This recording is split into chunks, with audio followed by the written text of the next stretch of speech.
Assalamualaikum warahmatullahi taala wabarakatuh dan salam sejahtera saya titipkan buat anda semua. Baiklah, nama saya ialah Muhammad Ishraq Husaini bin Mulyadi, nombor matrik 1191593 untuk subjek Penghayatan Etika dan Peradaban. Tajuk kajian kami ialah Kemelut Etika Penjagaan Alam Sekitar Semakin Berleluasa, Dampak Kemanusiaan dan Kelestarian Alam Tidak Terbela. Sebelum itu, ayuh kita berkenal-kenalan dengan pengenalan terlebih dahulu. Baiklah, apakah itu alam sekitar? Alam sekitar merupakan segala benda hidup dan benda bukan hidup yang wujud secara semula jadi di permukaan bumi atau sebahagian daripadanya.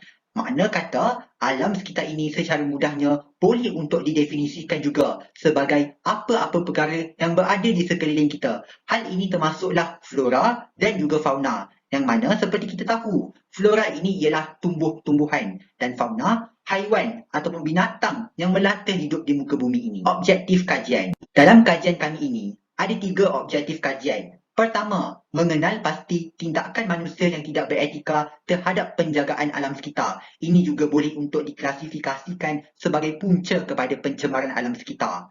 Kedua, menganalisis dampak negatif terhadap kelestarian alam dan kesejahteraan masyarakat. Ini boleh untuk kita sifatkan sebagai impak negatif hasil daripada kemelut etika manusia yang tidak beretika. Dan yang ketiga, mengkaji cadangan-cadangan yang sesuai untuk menangani punca dan impak. Makna kata, dalam pengkajian cadangan ini, kami akan tunjukkan kepada semua bagaimana pemeliharaan dan mekanisme kawalan itu bertindak untuk mengatasi dan menangani punca dan kesan yang telah pun wujud hari ini. Baiklah, objektif pertama ialah kemelut etika manusia, iaitu tindakan-tindakan manusia yang tidak beretika terhadap penjagaan alam sekitar. Pertama, penggunaan teknologi yang mengandungi klorofluorokarbon atau lebih dikenali sebagai CFC.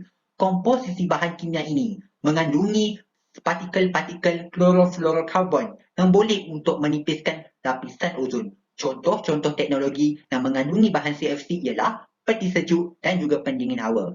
Kedua, pembakaran terbuka. Apabila individu-individu tertentu melakukan pembakaran terbuka, ia akan menghasilkan asap dan menyebabkan jerebu. Hal ini akan menyebabkan kepada pemanasan global apabila haba yang terperangkap di bumi tidak dapat untuk dibebaskan ke ruang angkasa.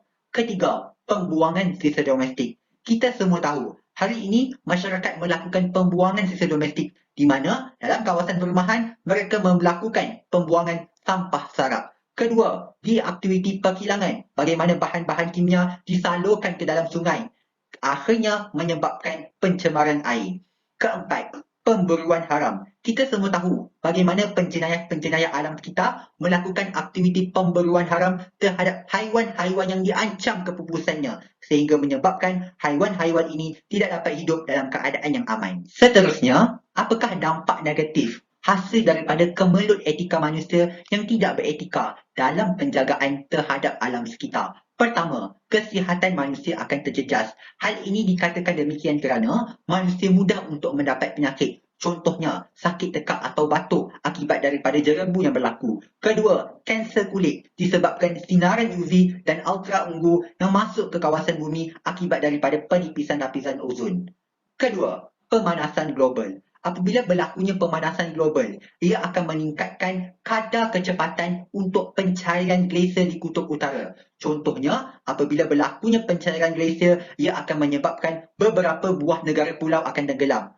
Juga untuk saya memetik daripada kenyataan yang telah pun dikeluarkan oleh Program Alam Sekitar Pertubuhan Bangsa-Bangsa Bersatu PBB. Pada tahun 2050, lebih daripada 200 negara pulau akan tenggelam akibat daripada pencairan glasier. Ketiga, kepupusan spesies flora dan juga fauna. Kita semua tahu, apabila adanya aktiviti pemburuan haram, ia akan meningkatkan kepada kepupusan spesies flora dan fauna. Akhirnya, generasi masa hadapan tidak dapat untuk menyaksikan keajaiban Tuhan daripada spesies flora dan juga fauna. Keempat, ekosistem biomarin kita akan terjejas. Apabila ekosistem biomarin kita terjejas, ia bukan sahaja melibatkan kepada hidupan di dalam laut. Sebaliknya, ia turut menjejaskan sumber bekalan air bersih dan sumber makanan kepada manusia. Contohnya, saya boleh kongsikan kepada anda bagaimana dalam laporan buku putih The Competitiveness of Environmental Program telah pun menunjukkan dalam masa seminggu, manusia makan lebih daripada 5% mikroplastik yang berada dalam komposisi hidupan laut. Contohnya, dalam udang ada mikroplastik. Maka, cadangan-cadangan dalam kajian ini untuk meminimumkan pencemaran alam sekitar ialah: pertama, mengadakan kolaborasi strategi antara kerajaan dan pihak swasta. Kolaborasi strategi ini memainkan peranan yang penting untuk mendidik masyarakat terhadap kepentingan penjagaan alam sekitar. Contohnya, kerajaan dan pihak swasta boleh mengadakan kempen alam sekitar, ceramah terbuka ataupun aktiviti gotong royong antara masyarakat seperti mana yang dituntut dalam Dasar Kebersihan Negara supaya masyarakat kita lebih prihatin terhadap penjagaan alam sekitar. Kedua, menggalakkan pemain industri menghasilkan teknologi yang lebih mesra alam. Kita semua tahu pemain industri ini menghasilkan pelbagai teknologi. Maka dengan itu kita akan menggalakkan pemain industri untuk menghasilkan teknologi mesra alam. Contohnya teknologi daripada CFC kepada penggunaan teknologi HCFC iaitu hydrofluorocarbon yang lebih mesra alam dan tidak menipiskan lapisan ozon. Ketiga, mendesak kerajaan untuk meminda undang-undang yang lebih ketat. Kita semua tahu, hari ini, bila mana ada penjenayah-penjenayah alam sekitar yang melakukan jenayah mereka terhadap alam sekitar, tidak ada hukuman yang berat dikenakan ke atas mereka. Contohnya, hukuman mati mandatori. Maka, dalam kajian ini, kami ingin mencadangkan hukuman yang lebih berat dan lebih spesifik supaya penjenayah-penjenayah alam sekitar ini berasa takut untuk mencemarkan alam sekitar. Keempat, mencadangkan kepada Kementerian Perumahan dan Kerajaan Tempatan KPKT untuk mewujudkan vending mesin kita semula. Kita semua tahu, hari ini program alam sekitar adalah satu program yang baik dan inisiatifnya adalah untuk mendidik masyarakat. Contohnya, di Jerman, mereka sudah pun mewujudkan vending mesin kita semula. Apabila masyarakat mengita semula bahan-bahan ataupun sisa buangan, mereka akan mendapat duit. Kalaulah perkara ini diaplikasikan sama seperti di Malaysia, ia akan mendapat hasil yang baik terhadap penjagaan alam sekitar. Assalamualaikum warahmatullahi wabarakatuh. Nama saya Ahmad Khairul Naim bin Ahmad Zukri, nombor metrik 1191578. Jadi, saya akan meneruskan tentang metodologi kajian untuk kumpulan ini. Jadi, kami telah menggunakan data prima iaitu melalui borang soal selidik yang telah diagihkan secara atas talian iaitu melalui Google Form. Jadi, borang soal selidik ini terbahagi kepada dua bahagian iaitu bahagian A dan bahagian B. Bahagian A adalah berkaitan latar belakang responden dan bahagian B adalah berkaitan tindakan dan persepsi responden berkaitan kemelut etika penjagaan alam sekitar. Jadi kita terus bergerak kepada bahagian A iaitu latar belakang responden. Jadi untuk borang soal selidik ini telah kami kumpulkan seramai 58 orang responden dan ia terdiri daripada 22 orang lelaki iaitu sebanyak 37.9% dan 36 orang perempuan iaitu sebanyak 62.1%. Bagi lingkungan umur responden pula ialah 17 tahun dan ke bawah seramai 3 orang, 18 hingga 24 tahun seramai 53 orang, 25 hingga 30 tahun seramai seorang dan 31 tahun dan ke atas juga seramai seorang. Majoriti responden adalah daripada tahap pendidikan ijazah iaitu seramai 49 orang. Diikuti tahap pendidikan diploma matriks STPM seramai 6 orang dan 3 orang adalah daripada tahap pendidikan menengah. Okey, jadi kita bergerak terus ke bahagian B. Bahagian B adalah berkaitan tindakan dan persepsi responden berkaitan kemelut etika penjagaan alam sekitar. Jadi bahagian ini terbahagi kepada 5 soalan. Dan soalan pertama adalah berkaitan punca berlakunya pencemaran alam sekitar. Majoriti responden iaitu seramai 45 orang, 77.6% bersetuju bahawa sikap ego dan tidak peduli masyarakat terhadap alam sekitar merupakan faktor utama berlakunya pencemaran alam sekitar. Walau bagaimanapun, sebanyak 10.3% bersetuju dengan kenyataan bahawa lambakan teknologi yang seiring dengan kemajuan yang pesat juga menyebabkan pencemaran alam sekitar. Selain itu, seramai 4 orang iaitu 6.9% bersetuju bahawa kempen kesedaran yang kurang memberansangkan daripada pihak kerajaan juga merupakan faktor penyumbang kepada pencemaran alam sekitar. Dan seramai 3 orang iaitu 5.2% berpendapat bahawa pengaruh persekitaran sebersedikit memberi kesan kepada berlakunya pencemaran alam sekitar ini. Jadi kita bergerak ke soalan yang kedua. Soalan kedua adalah berkaitan tindakan atau tindak balas responden terhadap situasi di mana ketika melihat seseorang membuang sampah merata-rata, sebanyak 48.3% bersetuju bahawa mereka akan mengutip dan membuang sampah tersebut dan 36.2% hanya menegur supaya membuang sampah ke tempat yang betul dan 15.5% hanya memahati dan tidak melakukan apa-apa. Untuk soalan yang ketiga adalah berkaitan kesan negatif pencemaran alam sekitar. 50% responden bersetuju bahawa ekosistem biomarin akan terjejas dan sumber bekalan air bersih dan makanan manusia juga akan tercemar. Manakala 29.3% bersetuju dengan kesan negatif pencemaran alam sekitar adalah penipisan lapisan ozon sehingga menyebabkan pemanasan global. Selain itu, 20.7% bersetuju bahawa kesihatan manusia akan terjejas merupakan kesan negatif pencemaran alam sekitar. Jadi untuk soalan yang keempat adalah berkaitan pengalaman responden dalam pencemaran alam sekitar. Sebanyak 51.7% pernah melakukan pencemaran alam sekitar dan sebanyak 48.3% tidak pernah melakukan pencemaran alam sekitar. Dan untuk soalan yang terakhir adalah menjurus kepada usaha yang paling efektif dalam menangani tindakan manusia yang tidak beretika dalam penjagaan alam sekitar. Sebanyak 39.7% mencadangkan kepada kerajaan menerusi Kementerian Perumahan Kerajaan Tempatan iaitu KPKT untuk mewujudkan vending machine kita semula seperti di Jerman. Manakala 27.6% bersetuju dengan tindakan mendesak kerajaan untuk membina undang-undang bagi mengenakan hukuman mati mandatori kepada pesalah. Dan 22.4% responden bersetuju dengan menggalakkan pemain industri menghasilkan teknologi mesra alam untuk menangani tindakan manusia yang tidak beretika dalam penjagaan alam sekitar. Dan 10.3% bersetuju bahawa usaha yang paling efektif adalah dengan melakukan kolaborasi strategi antara kerajaan dan pihak swasta. Assalamualaikum warahmatullahi wabarakatuh. Nama Syed Firdaus bin Muhammad Nasir, ID Matrik 1192709. Saya akan menerangkan tindakan manusia yang tidak beretika dalam penjagaan alam sekitar iaitu punca pencemaran. Pembakaran terbuka. Punca pembakaran terbuka menurut Akta Kualiti Alam Sekeliling 1974 di bawah Seksyen 29A. Pembakaran terbuka ini diartikan sebagai apa-apa kebakaran, pembakaran atau pembaraan yang berlaku di udara bebas dan yang tidak dihalakan melalui serombong atau cerobong. Pembakaran terbuka dibagi ke empat iaitu pembakaran pertanian seperti jerami padi, pembakaran pokok-pokok tua, pembakaran sisa-sisa pepejal dan juga pembakaran dan pembakaran secara besar-besaran. Aktiviti ini masih lagi dipraktikkan oleh para petani yang mengusahakan penanaman padi, khususnya di Kedah. Pembakaran jerami padi ini lazimnya dijalankan seperti musim menuai, iaitu selepas padi ini ditanam selama 120 hari untuk dijadikan kompos ataupun baja. Ia bertujuan untuk meningkatkan kesuburan tanah selepas sahaja hasil padi itu dituai dan untuk mematikan benih padi yang tinggal kerana ia akan mengganggu proses penanaman dan pertumbuhan padi yang akan ditanam semula selepas itu. Pertanian tujuannya adalah pembersihan tanah sebelum aktiviti pertanian dijalankan.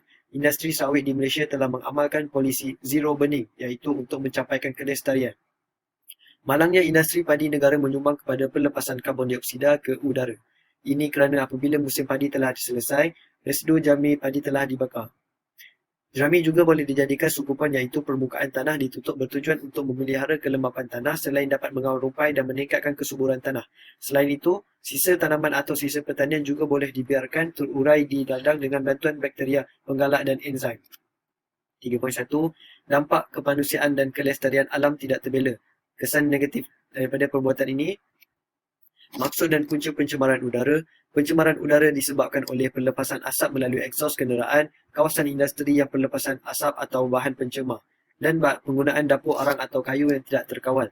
Pencemaran udara didefinisikan sebagai terdapatnya gas cecair udara zarah yang terkandung dalam udara sehingga berlakunya perubahan yang menjejaskan kehidupan atau bahan-bahan lain. Menurut Wikipedia Bahasa Melayu, pencemaran udara ialah pelepasan bahan kimia berbahaya dalam atmosfera. Jenis bahan pencemar ialah sulfur dioksida, karbon monoksida, nitrogen dioksida, ozon, halogen dan pelambung serta logam-logam lain. Kesan buruk kepada kesihatan melalui program aktiviti ini adalah pertama, bahan tercemar seperti nitrogen oksida akan menyebabkan edema dan pendarahan pulmonari. Contoh, bahan tersebut ialah gas ozon. Ia boleh menimbulkan inflamasi pada paru-paru, manakala habuk, asap, kabus, wap atau bahan-bahan lain juga akan menjejaskan mata dan penglihatan manusia. Hasil kajian Pertubuhan Kesihatan Sedunia WHO menyatakan sebanyak 3 juta manusia mati setiap tahun disebabkan oleh pencemaran udara. Ini menunjukkan ia adalah 3 kali lebih tinggi daripada jumlah kematian yang disebabkan kemalangan kenderaan di jalan raya. Gas-gas seperti karbon monoksida akan meracuni sistem pengangkutan oksigen dalam darah dan akan melambatkan tindak balas manusia sehingga menyebabkan mengantuk, penyakit lelah dan mengurangkan fungsi paru-paru.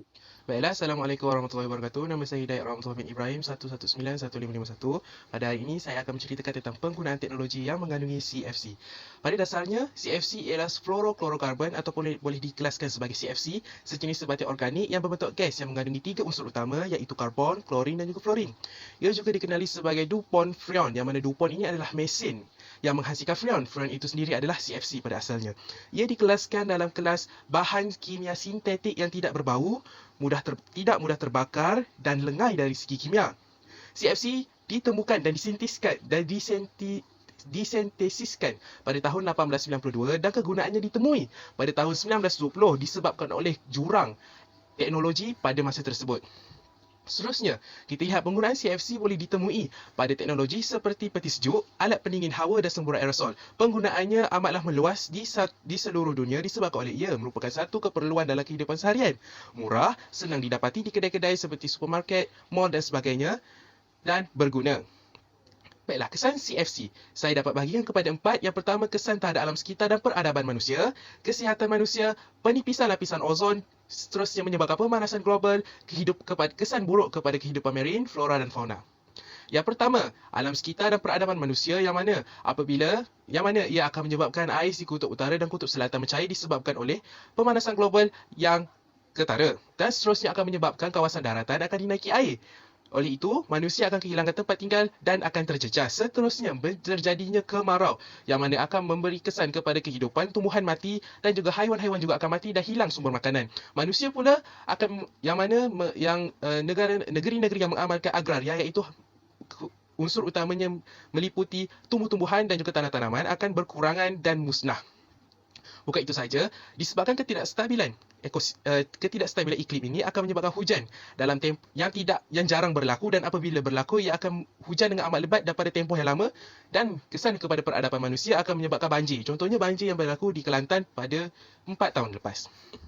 Seterusnya kepada kesihatan manusia, saya dapat bahagikan kepada 3 iaitu penyakit kulit, kepada otak dan juga kepada organ mata. Penyakit kulit di mana sinaran UV yang tidak ditapis oleh lapisan ozon ini akan menyebabkan kanser kulit. Kulit mengedut dan mengalami penuaan yang lebih cepat daripada jangkaan yang sepatutnya.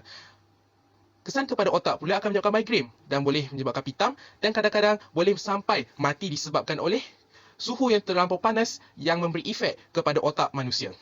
Seterusnya, merosakkan organ mata yang mana akan menyebabkan buta, fotokateritis dan juga katarak yang mana ia akan menjejaskan sistem penglihatan manusia. Penipisan lapisan ozon dan juga pemanasan global ini adalah salah satu kesan buruk dan juga memberi kesan utama daripada penggunaan CFC. Yang pertama, penipisan lapisan ozon yang mana akan menyebabkan sinaran UV tidak ditapis dan terus sampai ke bumi dan juga memberi kesan kepada tumbuhan, tanaman, haiwan, manusia dan sebagainya yang akan menyebabkan penyakit malapetaka, menyakiti Mother Earth dalam bahasa Inggerisnya lah.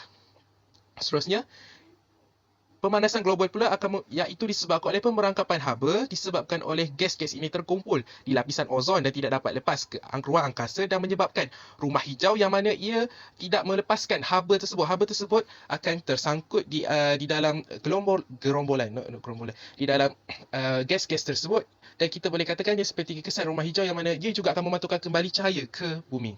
Seterusnya, kesan terhadap kehidupan marine, flora dan fauna di mana kehidupan marine akan kematian alga. Alga ini adalah sumber utama makanan laut atau makanan marine yang mana ia akan terjejas apabila terkena sinaran UV yang berlebihan. Dan haiwan marine akan kehilangan makanan dan kematian hidupan marine. Kita boleh lihat pada ketika ini banyak ikan-ikan yang telah mati disebabkan oleh CFC ini. Disebabkan oleh ia telah menjejaskan fungsi utama lapisan ozon yang mana ia menapis sinaran matahari. Seterusnya, kepada flora dan fauna akan berlaku kemarau dan banjir menyebabkan tumbuhan mati. Haiwan-haiwan pula akan kehilangan tempat tinggal dan mati. So, rantaian makanan di sini akan terputus apabila pemangsa-pemangsa kehilangan haiwan-haiwan pemangsa kehilangan mangsanya. Seterusnya saya akan menceritakan apakah itu protokol Montreal. Protokol Montreal adalah satu perjanjian yang mana perjanjian tersebut bertujuan untuk melindungi lapisan ozon. Ia akan tujuan utama perjanjian ini akan melindungi lapisan ozon dengan menggunakan satu platform atau menggunakan satu platform iaitu menghadkan penggunaan bahan yang membawa kepada penghakisan lapisan ozon iaitu CFC itu sendiri. Dan matlamat akhir dia adalah untuk menghapuskan penggunaan CFC ini secara seluruh dan menukarkannya kepada HCFC. Apakah itu HCFC? Ia adalah ia seperti CFC juga namun ia berasaskan air yang mana H tersebut adalah hydrochlorofluorocarbon. Ia tidaklah memberi kesan seperti CFC dan penggunaannya lebih mesra alam. Dan perjanjian protokol Montreal ini dipersetujui pada 16 September 1987 dan dikuatkuasakan pada 1989 dan ia dipersetujui 46 buah negara bagi memastikan bahawa bumi kita terbela daripada bencana yang disebabkan oleh manusia. Assalamualaikum warahmatullahi wabarakatuh. Nama Muhammad Hambali Hafiz bin Ismail, nombor matrik 1191583 dan saya akan membentangkan pada bahagian pemburuan haram dan kepupusan spesies flora dan fauna.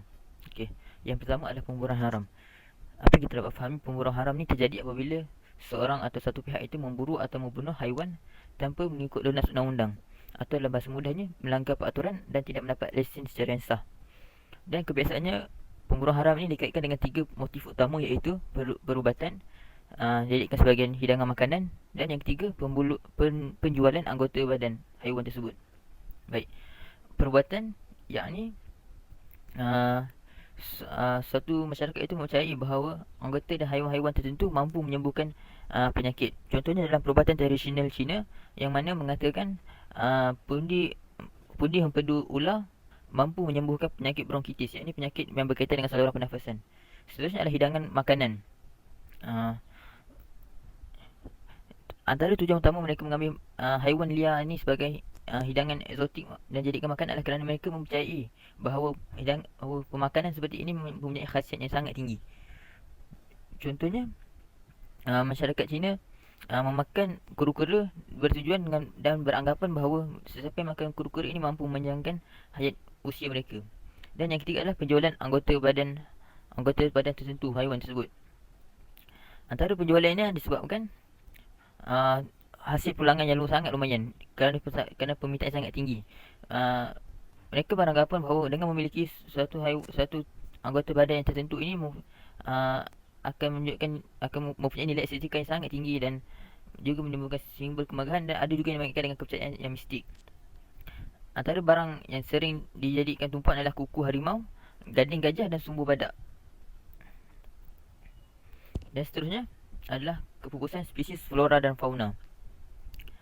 Rasanya umum mengetahui bahawa Malaysia ini adalah sebuah negara yang dikenal sebagai biodiversity, iaitu negara yang mempunyai pelbagai kehidupan bayu.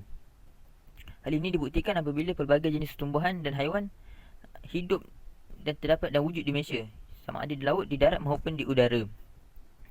Namun jumlah ini semakin berkurangan dari masa ke semasa, dan menurut statistik yang saya dapati adalah 70 daripada 336 spesies yang terancam di Malaysia kini diambang kepupusan.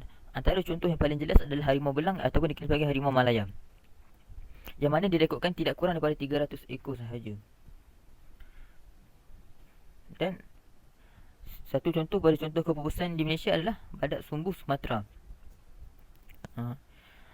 Menurut rekod, pada dulu memang banyak boleh ditemui badak sumbu Sumatera, dan pada tahun 1990-an masih lagi boleh ditemui di seluruh semenanjung Malaysia. Namun jumlahnya sangat berkurangan dan paling ketara pada tahun 2009 yang mana menunjukkan anggaran spesies hanya tinggal 70 ekor sahaja. Dan atas lantaran itu disebabkan jumlahnya semakin berkurangan dari hari ke hari, dari tahun ke tahun, dan pihak penelitian mengambil tindakan dengan menangkap haiwan tersebut bagi tujuan konservasi. Dan pada tahun 2011 dan 2014 di mana pihak penelitian telah menangkap badak sumbu jantan dan betina yang mana dia bernamakan Tam dan Iman. Namun ketika ditangkap itu kondisi mereka sangat teruk, dan pada tahun 2018 Tam telah disahkan hingga disebabkan kegagalan organ dalaman. Manakala pada tahun berikutnya pada tahun 2019 Iman pula telah mati. Jadi dengan matinya kedua-dua ekor ini, secara rasminya bahawa badak sumbu Sumatera telah pupus di tanah Malaysia ini. Oleh itu, apa yang saya dapat simpulkan adalah Malaysia negara yang kaya biodiversiti perlu dikekalkan dan segala bentuk ancaman maupun apa-apa perkara yang boleh menyumbangkan kepada kepupusan haiwan perlu diperangi, terutamanya pada jenayah pemburuan haram. Assalamualaikum warahmatullahi wabarakatuh. Nama diberi Muhammad Nurdin bin Masrum dan nombor metrik saya adalah 119-1557. Dan pada hari ini saya akan membentangkan pembuangan sisa domestik adalah merupakan tindakan manusia yang tidak beretika dalam penjagaan alam sekitar. Baiklah, kita teruskan dengan apa itu maksud sisa domestik. Apa itu bahan sisa domestik? Bahan sisa domestik adalah sisa buangan pepejal dan sisa buangan toksik. Apa itu pula maksud sisa buangan pepejal? Sisa buangan pepejal bermaksud apa-apa sisa pepejal yang dihasilkan oleh sesuatu isi rumah dan daripada jenis yang biasanya dihasilkan oleh mana-mana premis apabila dihuni sebagai rumah kediaman dan termasuklah sisa taman. Alright, apa itu pula maksud sisa buangan toksik? Sisa buangan toksik pula bermaksud ialah bahan buangan yang mengandungi sifat-sifat fizikal, kimia atau biologi yang memberi impak yang berbahaya kepada manusia dan alam sekitar. Di sini terdapat beberapa isu yang berkaitan dengan isu pengurusan sisa pepejal di Malaysia. Antara isu pengurusan sisa pepejal di Malaysia yang dilihat semakin kritikal adalah penjanaan sampah yang berterusan. Hal ini kerana penjanaan yang dihasilkan oleh seseorang rakyat Malaysia dilihat semakin meningkat dari semasa ke semasa. Tambah pula penghasilan sisa pepejal dalam kalangan rakyat Malaysia berlaku dengan kadar yang membimbangkan, di mana proses penjanaan sisa pepejal berlaku lebih pantas berbanding proses degradasi bahan buangan. Hal ini akan menyebabkan berlakunya kekangan tapak perpusan. Hal ini kerana tapak perpusan merupakan tempat pembuangan terakhir bagi sisa yang dihasilkan oleh sesuatu kawasan. Kekurangan tanah yang sesuai untuk menjadikan tapak perpusan dilihat menjadi salah satu faktor yang menyumbang kepada isu pengurusan sisa pepejal di Malaysia. Tambahan pula, penimbunan sampah yang berterusan yang berlaku akibat daripada kelemahan sistem pengutipan sampah yang menyebabkan sampah di tapak perpusan dilihat semakin banyak. Alright. Di sini terdapat beberapa punca yang menyebabkan berlakunya pembuangan sisa domestik. Pertama adalah proses urbanisasi dan pembangunan yang pesat. Hal ini kerana pertumbuhan penduduk yang tinggi meningkatkan penghasilan sisa pepejal. Hal ini juga dapat dilihat sebanyak 760,000 tan per hari sisa pepejal pada tahun 2019 dihasilkan. Alright, yang kedua adalah sikap masyarakat itu sendiri. Pengamalan gaya hidup yang kurang mesra alam. Dan yang kedua adalah kurang peka malah memandang enteng terhadap isu alam sekitar yang berlaku. Dan yang ketiga adalah kekurangan pengetahuan mengenai pengurusan sisa pepejal itu sendiri. Dan punca yang ketiga adalah punca yang menyebab berlakunya pembuangan sisa domestik adalah kekangan sumber kewangan. Kos yang sangat tinggi diperlukan bagi menjamin keberkesanan dalam proses pengurusan sisa pepejal. Bismillahirrahmanirrahim. Nama Muhammad Afif Alauddin bin Azhar 1191574. Saya akan membentangkan tentang cadangan penyelesaian masalah pencemaran alam. Okey, yang pertama, kawalan pencemaran tanah. Kita dapat mengawal pencemaran tanah dengan menggunakan kaedah baru dalam pelurusan sisa pepejal. Contohnya dengan menggunakan sistem pelapik yang mana mampu memisahkan bahan pencemar daripada diserap ke dalam tanah. Contohnya, tapak pelurusan sampah Bukit Nenas yang mempunyai sistem pelapik yang menepati garis panduan Jabatan Alam Sekitar. Yang kedua, kawalan pencemaran air. Pihak kerajaan dan institusi pengajian perlu bekerjasama dalam menghasilkan teknologi dan penyelidikan untuk menjaga kualiti air di mana mampu menjaga air dalam jangka masa yang lama. Dengan ini, apabila ada penyelidikan dapat menghasilkan teknologi yang baru yang mesra alam, dan kerajaan juga boleh menyediakan dana untuk hasilkan teknologi dan menanggung penyelidikan tersebut. Contohnya, Politeknik Kota Baru berjaya menghasilkan cara untuk membersihkan air yang tercemar melalui kaedah yang dinamakan sebagai mudball ataupun berbola lumpur. Seterusnya, kawalan pencemaran udara. Kita dapat mengawal pencemaran udara melalui mengurangkan penggunaan petrol tanpa pelambung. Contohnya dengan menggunakan kenderaan awam yang disediakan oleh kerajaan ataupun berkongsi kenderaan ke tempat kerja. Dengan ini, kita dapat mengurangkan jumlah kenderaan di jalan raya sekaligus mengurangkan pembebasan gas karbon dioksida. Seterusnya, kita pergi kepada kerjasama kerajaan dan pihak swasta dalam penjagaan alam sekitar. Yang pertama, penggunaan teknologi hijau dalam sektor otomotif. Pihak kerajaan perlu menggalakkan pihak swasta bagi mengeluarkan kenderaan yang mesra alam. Pihak kerajaan dan swasta juga perlu bekerjasama dalam pemberian inisiatif yang menarik agar rakyat mampu membeli. Galakan tersebut boleh dilakukan dengan melalui potongan cukai jualan ataupun menyediakan parking khas atau kemudahan yang lain untuk pengguna yang menggunakan kenderaan yang mesra alam ataupun meletakkan harga yang mampu dibeli oleh rakyat dengan pengecualian bayar muka atau deposit yang lebih rendah. Seterusnya, pembinaan teknologi alternatif. Pihak kerajaan dan swasta perlu bekerjasama dalam penggunaan teknologi yang mampu menjaga alam sekitar. Pihak kerajaan juga berperanan dalam memberi kelulusan penggunaan teknologi. Pihak kerajaan perlu menyediakan khidmat rujukan tentang alam sekitar kepada pihak swasta melalui pakar-pakar yang ada dalam bidang alam sekitar yang mana bertugas di Jabatan Alam Sekitar ataupun di institusi pengajian. Khususnya, pihak kerajaan perlulah meluluskan penggunaan teknologi yang mesra alam sahaja yang mana dapat mengurangkan pencemaran alam sekitar. Contohnya, meluluskan pembinaan insinerator yang mampu mengurangkan jumlah sisa pekerjaan daripada dibuang ke tapak pelubusan sehingga 80 hingga 90%. Baiklah, di sini saya terangkan lebih lanjut cadangan dalam mengatasi sikap manusia yang tidak beretika dalam penjagaan alam sekitar. Antara cadangan yang saya berikan adalah dengan mendesak kerajaan untuk meminda undang-undang bagi mengenakan hukuman penjara mandatori kepada pemburu haram. Kerajaan perlu mengambil kira cadangan polis iaitu dengan melakukan hukuman rotan mandatori serta menetapkan syarat mengeluarkan lesen senjata api dan juga permit memburu. Pengarah zoologi ataupun veteriner negara ada juga mencadangkan supaya melakukan hukuman mati atau penjara seumur hidup. Jadi, kerajaan perlu mempercepatkan usaha meminda atau pemeliharaan hidupan liar 2010 supaya kita dapat mengurangkan kegiatan pemburu haram daripada terus berleluasa agar kita dapat melindungi spesies terancam. Kaedah ini juga dapat meningkatkan kesedaran mengenai kadar keputusan pelbagai spesies flora dan fauna. Baiklah, saya teruskan lagi dengan cadangan yang seterusnya, iaitu supaya mencontohi kaedah kita semula seperti di Jerman. Kaedah yang pertama yang telah dilakukan oleh negara Jerman ialah mereka telah memperkenalkan sistem tong sampah dengan kod warna. Ini juga sebenarnya tidak asing lagi bagi negara Malaysia. Walau bagaimanapun terdapat beberapa faktor yang membuatkan Jerman lebih berjaya berbanding Malaysia. Antaranya, pengutip sampah yang bertugas akan memastikan sampah-sampah ini benar-benar diasingkan mengikut kod warna yang telah ditetapkan.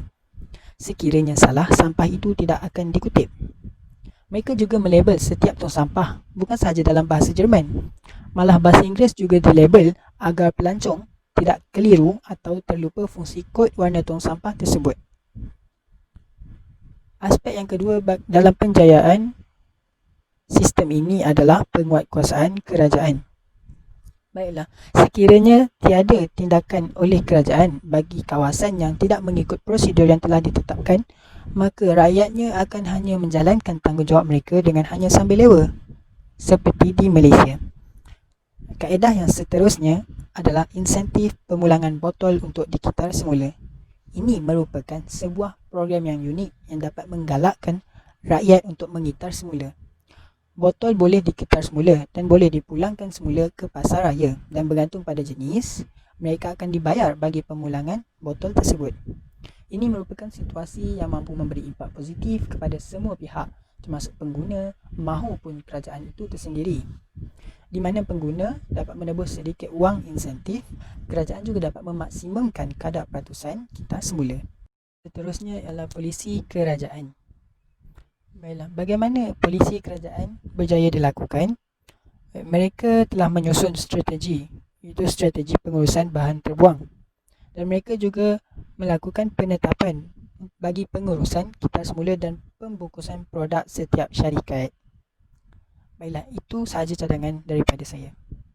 Kesimpulannya, sudah terang lagi bersuluh bahawa penjagaan alam sekitar bukan sahaja menjadi tanggungjawab kerajaan sahaja, malah masyarakat sekeliling juga perlu bekerjasama membanting tulang dalam kegiatan ini.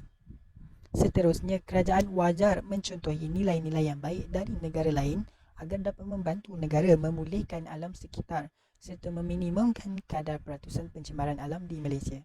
Sekian, terima kasih.